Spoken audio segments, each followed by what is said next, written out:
வைக்கிறார்.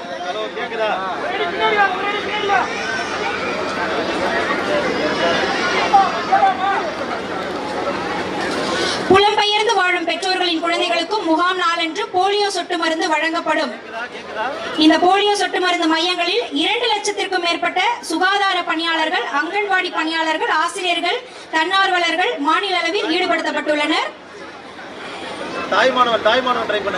இப்பொழுது இங்கு உங்கள் முன்னால் போலியோ சொட்டு மருந்து முகாமினை தொடங்கி வைக்கும் விதமாக குழந்தைகளுக்கு மாண்புமிகு தமிழ்நாடு முதலமைச்சர் அவர்கள் போலியோ சொட்டு மருந்தினை வழங்குகின்றார்.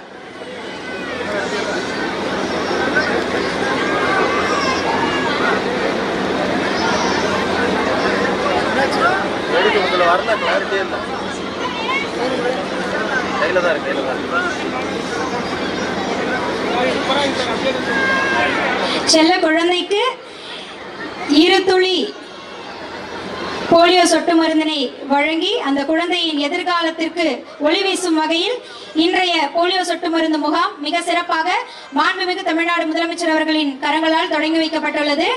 ரயான் என்னும் குழந்தைக்கு போலியோ சொட்டு மருந்து இடப்பட்டுள்ளது.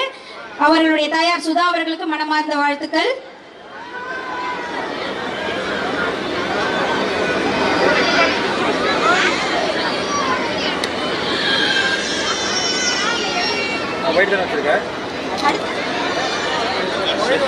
அடுத்ததாக குழந்தை தர்ஷனுக்கு போலியோ